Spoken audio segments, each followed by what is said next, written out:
seemed like something he might want to know. Penn State has a lot of majors, he replied. How about football? I asked. How many scholarships does football get? Spanier seemed disappointed by my question. They get 85, he said, but none of that money comes from the university. He said this as though it were a good thing, as though all football teams should operate like stand-alone businesses.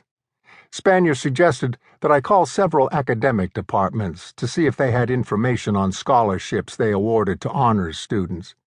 So I contacted the English department and asked if it had a secret stash of money to help its brightest students. That would be nice, a professor told me. We have a lot of good kids who could use the help. The woman who answered the phone at the physics department must have thought she was getting a crank call. She kept asking me which research lab I was with, and when I explained that I was a writer, she abruptly hung up. All of this occurred in the spring of 2000, nearly a dozen years before the Jerry Sandusky child sex abuse scandal derailed Graham Spanier's career and tarnished the reputation of Penn State. In the intervening decade, college football vaulted ahead in both popularity and wealth, and came to occupy a transcendent place in American sports. It was, in nearly every respect, the key component of a vast money culture that dominated college campuses.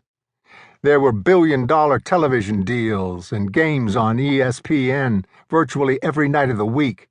Billions more flooded in from ticket sales and luxury suites and premium seating in massive erector-set stadiums.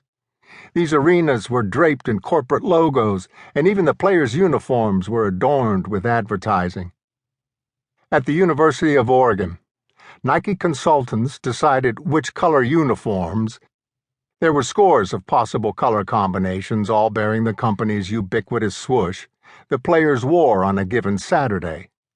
Nike's founder, Phil Knight, an Oregon alumnus, had single-handedly reinvented Oregon football, spending more than $100 million of his own money on lavish training facilities and stadium renovations. It was no wonder some of the students now referred to their school as the University of Nike.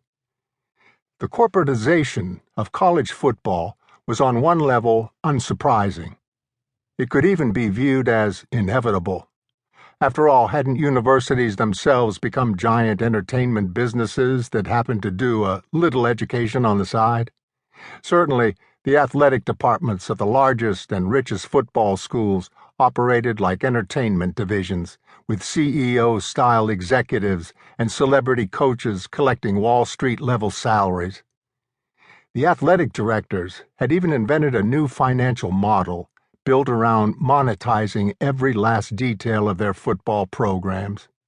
It was so successful that schools like Texas, Michigan, and Auburn now had profit margins that put the oil companies to shame.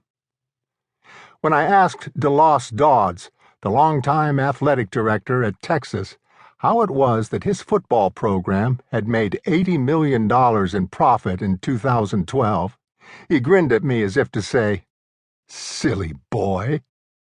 Dodds once boasted that Texas didn't need to keep up with the Joneses because it was the Joneses, implying, among other things, that the normal rules didn't apply. Now he looked at me through dark, pebbly eyes and said, "Football is the train that drives everything and pays for everything.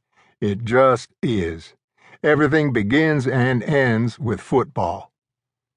So there it was, a perfect summary of the new economics of college sports. Of course, the new financial model was not without irony or problems. The same college presidents who encouraged their athletic directors to turn their departments into businesses now lamented that spending on football was spiraling out of control and smothering the culture and mission of their schools. The hand-wringing was, in a way, even humorous in its predictability. Every few years the presidents would gather to study the problem, and then issue a report that immediately went up on a shelf with all the other reports, while they hustled off to their luxury suites to watch the game with wealthy donors. We are our own.